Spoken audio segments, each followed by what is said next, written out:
Hey folks, I want to share with you a video today. I always see these little wooden old structures out off Highway 37 near Sears Point. If anybody lives in California or near that way, then you're familiar probably with what I'm talking about. If not, then hopefully you'll get familiar with it today through this video.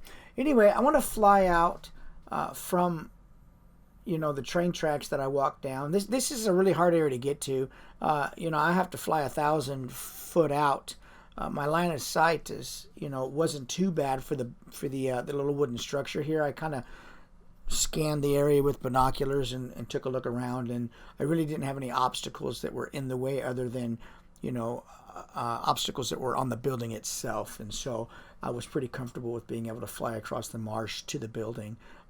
Maybe I didn't want to, if there were any birds or anything, they could pose a problem. But I didn't really want to risk the drone, but I felt this was pretty safe to do, so I did so. Anyway, I flew about 1,000 feet out to this structure here. Like I say, I always see these. There's fewer of them now than there were. There used to be more, but they're just falling down over time in the mud and things like that. And I always see them from the freeway. And I figured today would be a good day to go out and fly the drone and kind of get up close to, these buildings that I don't know what they are. I don't know who built them. I don't know, who lived in them or when the last time anybody lived in them was.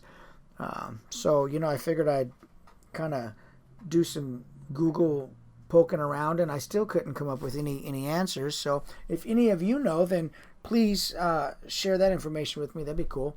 But this is in Sonoma on the Petaluma River. It's called Point, and it's near Sears Point Marina, the Sonoma port out there. And this is just a really cool old little building that's still intact. It's got a walkway. It's got a water tower.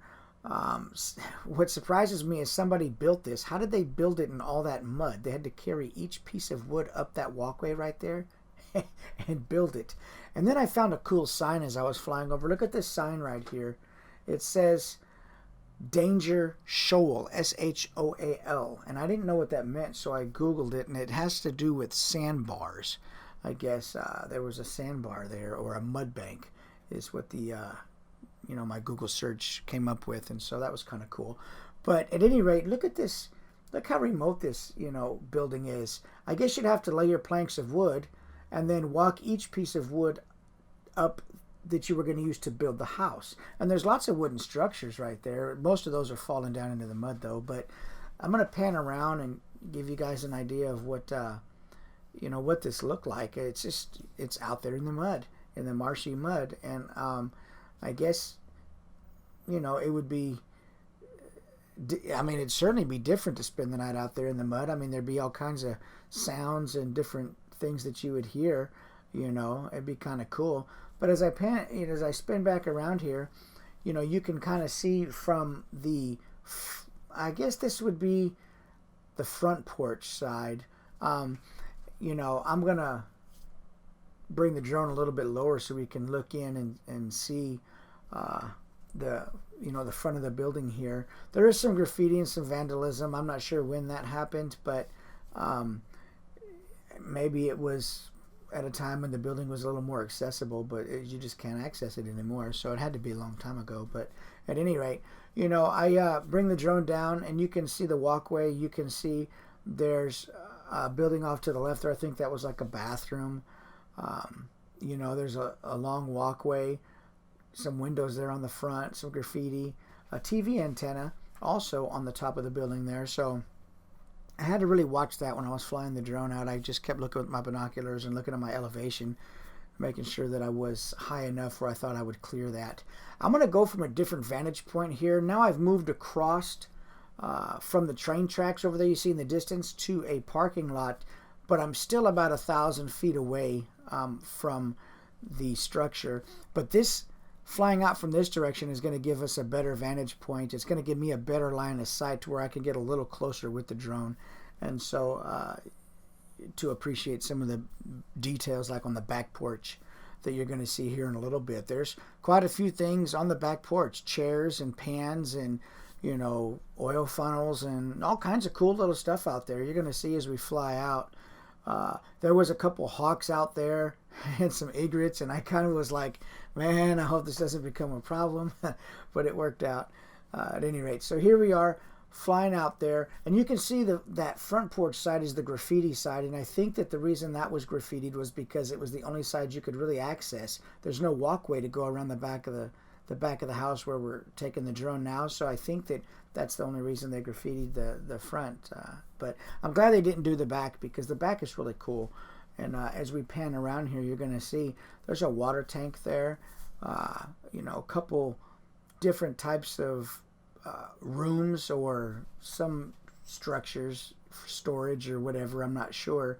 But I'm going to zoom in here in a minute, and we're going to look on the wall. You're going to see a cast iron frying pan hanging on the wall. You see that there? Fire extinguisher, a chair, lots of little details and artifacts somebody left. I say artifacts like it's a prehistoric house. Little odds and ends that somebody left behind. Now look at these train tracks. I'm going to fly out to that bridge, and we're going to talk about that bridge for a second. But another difficult place to get to was that bridge. There were no trespassing signs on that part of the walkway with the train tracks, and it was they're recent signs, so I didn't want to really violate that. I respected those signs, but at the same time, it really proved difficult for me to fly out there with the drone and maintain a line of sight that I was comfortable with. So, I did manage to get some good footage of it. I would like to have gotten a lot closer. I would like to have actually gotten to the end of that bridge. The train tracks there, sat down on the edge and flew my drone. But we can't always get what we want.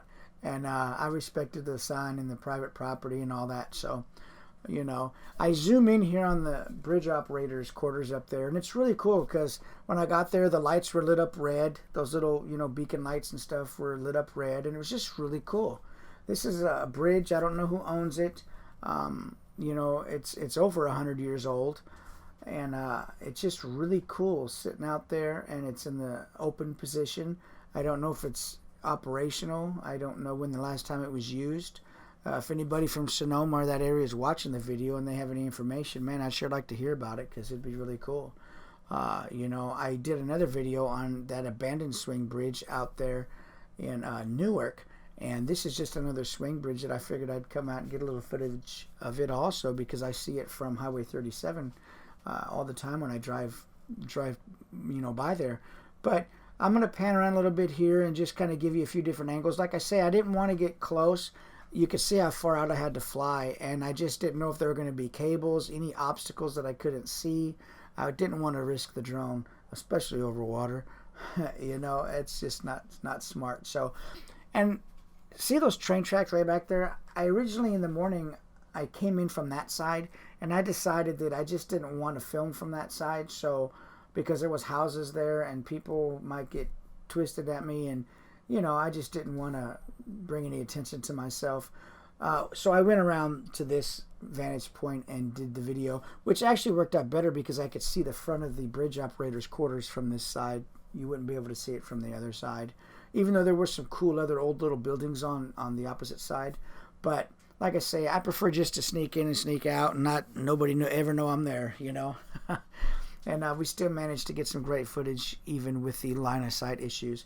But here I'm going to fly back to my vehicle, and you can see all that marsh, how remote it is and how wet and damp and, of a place that would be to live.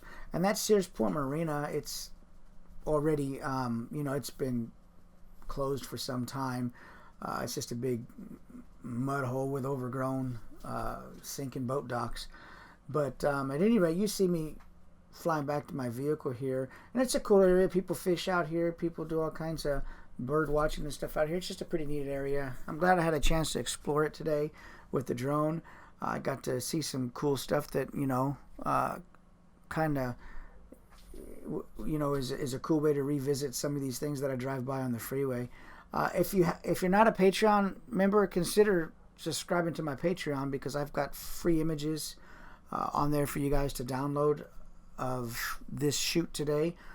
Subscribe to my YouTube channel. I appreciate all the subscribers and all the interactions that I get. I do all these types of trips and photography and drone stuff all the time, and I like sharing it with people.